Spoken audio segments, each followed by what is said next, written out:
So the 2013 charts of Google's most popular searches in Australia are just in, with the top Google search at #1 being "What is twerking?", shortly followed by "Who is God?". Now, on saying this, I don't think you have to be a genius to figure out which of the two questions is more important to be asking Google. I mean, one could potentially explain the reality of our existence, while the other would potentially leave us scarred for the remainder of our existence. And look, I know there's a lot of skepticism surrounding this issue, and quite frankly, I don't blame you. I mean, the meaning of God has been thrown around so often we forgot what it means. From some Zeus-like man in the sky with a big beard, to Thor, to a half-animal, half-human creature, to Kanye West shamelessly producing a track titled "I Am God" on his album Yeezus, to Eminem then self-proclaiming himself as the rap god, a new brand of clothing titled "I Am God", and who could forget Justin Bieber and his Believers. You affectionately refer to your fans as beaners.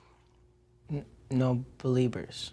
And now I understand that most of this may be exaggerated, and many of these examples are mere semantics and plays on words that are probably being taken out of context, as let's face it, nobody actually believes in Bieber, and I highly doubt that Kanye West considers himself a god. When someone comes up and says something like, "I am a god," everybody says, "Who does he think he is?" I just told you who I thought I was, a god. And now Kanye West smashes his head into a street sign really, really hard. Oh! Kanye. Oh, Kanye, you okay? Sounds like Kay's got a new hit. A god. That's who I think I am. Kanye, you okay? So with all these misconstrued definitions of God, the least I could do is help clear the water and help us finally find out who is God. Well, to begin, let's start with the things that we all agree on. First and foremost, we're here. We just began and we exist. And like all things that begin to exist, they require a cause. Things don't just come out of nothing, and although at times we sometimes wish they would, they don't. If I told you that this glass sprang into existence, this glass made itself, you said Muhammad Ali's crazy. So in saying that, knowing the cause of us is crucial to understanding who God is. Although we are able to explain that we did have a beginning, as many leading cosmologists have affirmed, we are still left unanswered as to what was the cause of our beginning. And before you lash out saying, "Oh, but we can't see what happened before we began," or "you can't prove there was a creator," we say quite openly, neither can you disprove a creator. And by observing the reality of our world and our existence, its order, its structure, and the systems, I see no reason not to believe in a creator. But then one may ask, where did this creator come from? What was the cause of him? And it will go on forever and ever, which would most probably lead to us never have ever been created.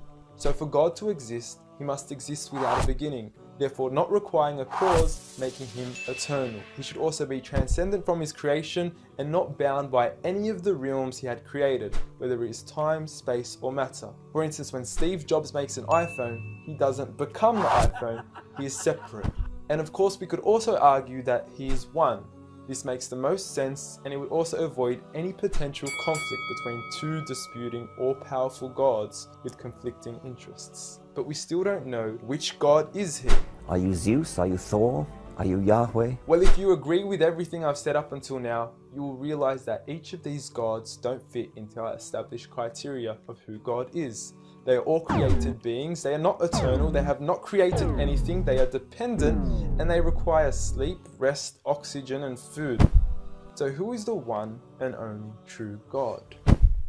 I present to you a God who is one and only, eternal, exists without a beginning, who was uncreated, requiring no cause for himself, yet being the absolute cause and creator of everything else. Allah. A simple definition of God that is logical and rational. There is nothing like him, no man, no creature, nothing imaginable. He is the one who is perfect, although I don't like using the word perfect because our understanding of perfection would never encompass his true essence. He is in control of everything, whereby nothing can harm us unless he wills it. He is the all-knowing, the all-hearing, and unlike our friend Kanye, he is the all-seeing. Many of us would then argue that although these verses do provide a logical and sound concept of God, how do we know that these words are indeed the words of God? Well, first and foremost, the Quran isn't just any book. It was revealed over 1400 years ago as direct revelation from God to the final prophet Muhammad, peace be upon him, and was sent as the most eloquent piece of literature to before mankind. Revealed at a time where poetry was rife and to a population housing the best of poets, only to leave them speechless and at a loss for words. Now what is important to note is that the Quran doesn't fit in any of the known classes of poetry nor prose. Rather, it is a fusion of both that even to this day shake the hearts of Muslims and non-Muslims alike. It's almost trance-like. I mean, you can hear it's very euphonic. I mean, there's a lot of internal rhyme and end rhyme, and the rhythm is not predictable, and it's beautiful. Even to this day, the Quran remains incomparable and stuns humanity with its accurate references to science and history, from accurate descriptions of the human embryo to historically accurate references to the different rulers in the different Egyptian dynasties. And no matter how many times people will try to discredit the Quran on its authenticity, it remains standing. Will you please, at the very next science lesson, get some salt water, get some fresh water, and mix them and see what happens? The Quran says 2 seas, not 2 cups of water. And to those that doubt it is from God, the challenge is simple. Bring forth something that can compare. And now, although this challenge has been attempted multiple times throughout the past, history has witnessed that no man has been able to rival the Quran. But does this challenge still apply today? Well, we could surely put it to the test, and who better to choose than the self-proclaimed rap god. Call yourself the rap god. Eminem, dubbed the best of his time, being incomparable with anyone in his league. The last thing the world needs is another me. Now, if we compare the works of Allah with the works of Eminem, we are left with this. Slickety gibbity hippity hip hop, rappity rap, packing a mac in the back of the act, pack back, rap, yak, yakety yak yak at the exact same time I attempt these lyrical acrobat stunts. Look, content-wise, I don't know. However, we can't deny that lyrically he is impressive. He has rhythm, rhyme, style, alliteration, and assonance. A short video online even indicates that in one of his songs he almost made every second to third word rhyme. But how does he compare with the Quran's smallest chapter of 3 verses, Surah Al-Kawthar?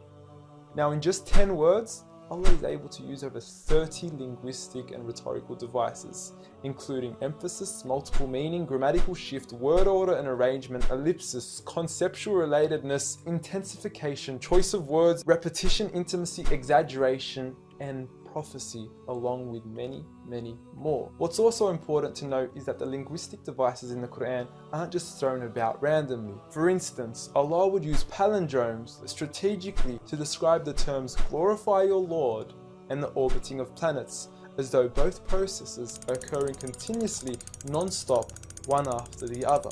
The shortest chapter in the Quran also contains a rhetorical device that no one can compete against nor replicate: prophecy. At the end of the first verse, Allah promises Muhammad, peace be upon him, that he would be given abundant good at a time when he was at one of the lowest points of his life, with a small amount of followers and low social status. He had even just lost his son, and his enemies were taunting him with cut-off lineage and progeny, yet Allah was promising him abundant good at this time. Such was the prophecy of the Quran, and we certainly indeed see its fulfillment today. With the Quran being the most recited, memorized and practiced book across the entire world, with over 1.6 billion followers today from all walks of life.